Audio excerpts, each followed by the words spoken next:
just bear with me for a moment. Do you think that in a normal country, the failure of a former prime minister to hand over information to is it a judicial inquiry, to an official inquiry into the handling of the COVID pandemic, do you think the failure of a prime minister to hand over information demanded and set to a deadline to an official inquiry into a pandemic, the governmental handling of a pandemic, his handling of a pandemic that killed tens of thousands of people, do you think that would be a slightly bigger story? I'm just genuinely asking you, because you know me, I don't trust my antennae or indeed my news sense. But do you think that in a normal country, we can all agree this is not a normal country. Nadine Dorries was Secretary of State for Culture not long ago, and Jacob Rees-Mogg spent 10 minutes as Secretary of State for Business. So we know we're not a normal country anymore. We will be again, hopefully sooner rather than later. But do you think that in a normal country, that would be a rather bigger story than some of the stories getting acres of coverage? Imagine for a moment if the owners and editors of the Daily Mail and The Sun decided that a former prime minister failing to hand over information demanded by an official inquiry into his handling of an event that killed thousands of people was actually quite a big story. I don't know. I don't know whether the BBC is a seagull now or a fishing trawler. I've got a horrible feeling that in many areas it's a seagull. It follows the trawler. It seeks to appease media organisations that are dedicated to its destruction. You cannot appease the Murdoch media if you are the BBC. What they should do differently, I don't know. But you can't appease them. And they've decided, the Murdoch media and the Mail and the Telegraph, that the failure of their boy, Johnson's now a Daily Mail columnist, how hard do you think they're going to go in the pursuit of truth or speaking truth to power when it comes to the failure of a prime minister, former prime minister, to hand over information? It's not just about a phone, it's information, it's communications between him and his key consiglieres at the outbreak in the early days of a truly lethal pandemic. It's incredible, right? And it trends on Twitter, hashtag Boris Johnson's phone. I'm a big fan of Twitter, as you know, but Twitter's falling apart thanks to the intervention of a plutocrat, a right-wing billionaire. It's incredible, really. I mean, how straightforward and how predictable it's all been, but that's falling apart now. Imagine if it was the Iraq inquiry and Tony Blair hadn't handed over his phone. Yeah, do you think that would be on the front pages today? Anybody? News at 10 maybe, going quite big on that. Tony Blair has failed to meet a deadline set by the official inquiry, the Hutton inquiry into the Iraq war. He says he can't open his phone because some spies have told him not to. That's the country we're living in, right there. It's not a phone in this, I don't think. And I'm not normally a massive fan of counterfactuals, but I am reviewing that position daily now. What would happen? It's usually what would be happening now if this was Diane Abbott or something like that, because the targets painted on her back by right-wing media are, you can see them from space. But that one there, imagine if it was a Labour Prime Minister. In fact, Chris has made the point. Imagine if Tony Blair was obstructing an Iraq inquiry. What do you think would be done to him? 7 minutes after 10 is the time. If Gordon Brown sneezed in the wrong way, says Julie in Suffolk. It is quite, you've got to admit, I know you may well have your blue scarf tied so tightly around your neck that it's cut off the flow of blood to your brain, but it's democracy that gets damaged by this ludicrous scenario. Former Prime Minister refusing, actually, rather than failing, to hand over his the phone containing the WhatsApp messages from the first months of the... And you know why he had to change phones? Do you remember why he had to change phones? Sorry, I will start the programme proper in a minute. I just wanted to get this off my chest because no one else is. Do you remember why he had to change phones? Because it turned out the number for his original phone was still on some press release that had been put out 10 years previously by a think tank when he was Shadow Education Minister. So his phone had been in the public domain for the entirety of his premiership. At that point, they decided he better change his phone. And now apparently he can't turn it on again because spies have told him not to. I don't buy that, do you? And asking or thinking of the difficulty of dedicating a radio phone-in programme to the very simple question of whether or not you believe a politician, that's actually what we're going to do next. We're going to do a phone-in on whether or not you believe a politician. We can't do this every day for two reasons. It's a bit lazy, and it's also occasionally a bit pointless. You don't know what's in your mind, do you? You don't know what's in your mind, what's in the mind of somebody else. This, of course, God, back to Boris Johnson again. This, of course, is the point of Boris Johnson's political career. It actually, I can't believe how right we got this, that idea. Do you remember the Jaffa Cake story? Always think of the Jaffa Cakes if you want to work out how Boris Johnson lies. When I was a kid, a student, I shared a house in Battersea with my best friend at the time.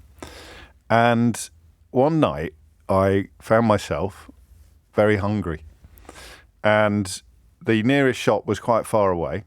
We had separate food cupboards. You remember what it's like when you're in a shared house.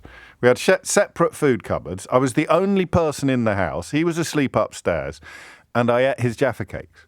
I ate an entire packet of Jaffa Cakes, right?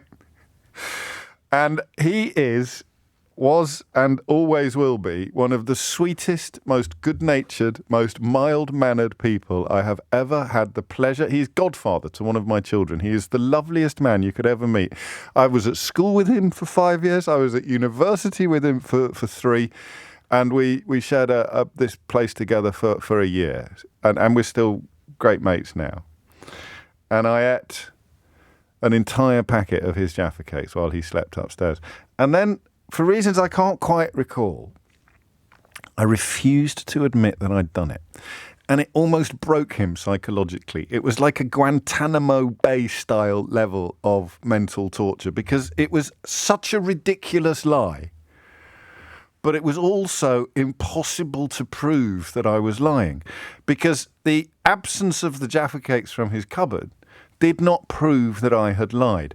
And about 2 years ago, when we were trying to unravel the egregious lies, the unbelievable and endless lies of Boris Johnson, long before, of course, he was found to be a massive liar by a jury of his own peers on the Privileges Committee, I realised that it's all about the Jaffa Cakes. If you know it can't be proved, or even if you are confident that it can't be proved, then it doesn't matter how much weight there is behind the accusation, you will be able to push through. You cannot prove. You remember this. You remember when all the sycophants and forelock tuggers came out to defend him, they all started saying, well, you don't know what was in his mind. You don't know what was. You can't read his mind. So he's obviously lying. Everybody knows he's lying. A bunch of freaks and fetishistic weirdos are determined to pretend that he's not lying, and the only way they can do that is by claiming that what was actually in his mind was completely different from what came out of his mouth and what everybody else could see. So when he said that he didn't know there were any parties, he genuinely didn't know that there were any parties, even though he was at them. That's what I mean.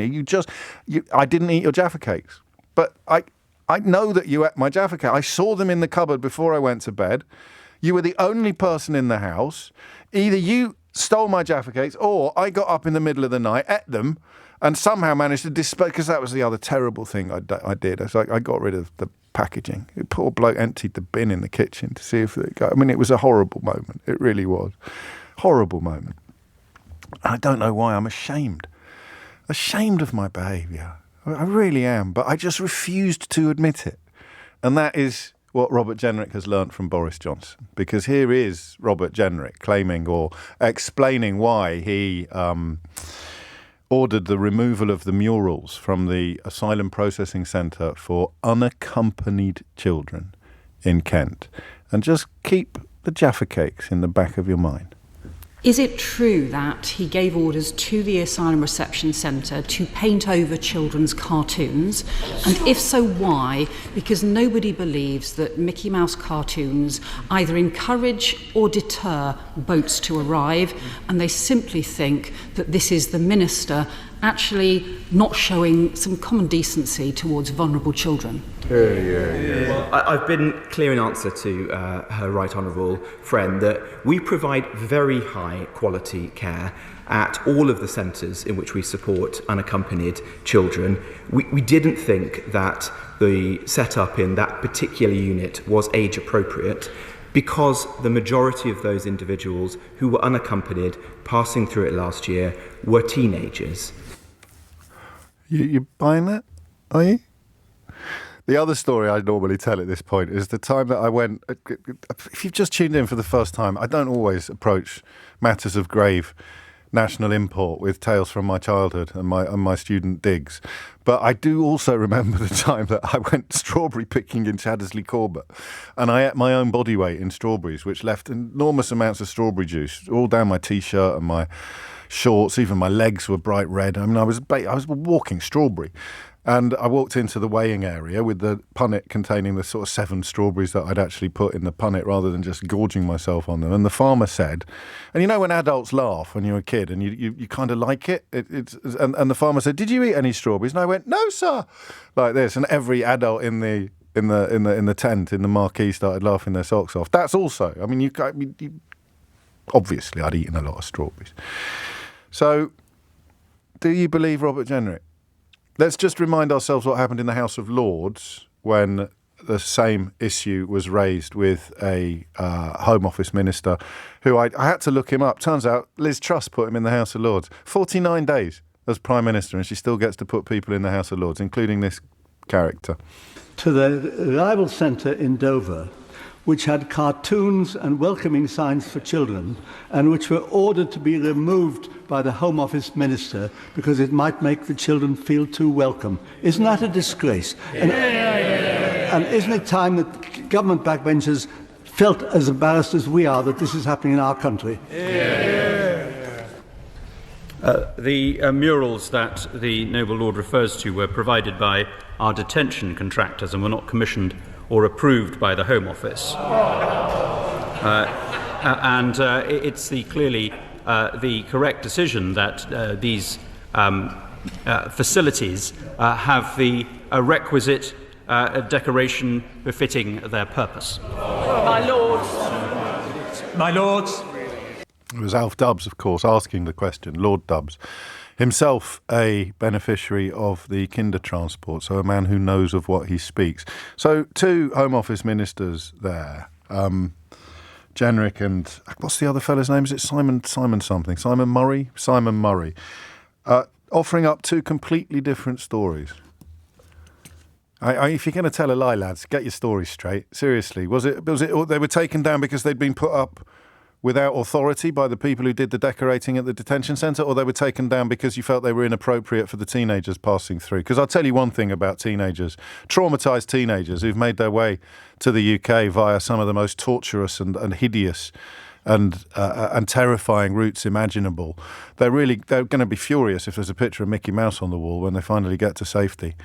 I mean, seriously, they might have escaped from the Taliban, but Tom and Jerry, that could be what tips them over the edge. You better get those murals down fast. Get those murals down quick.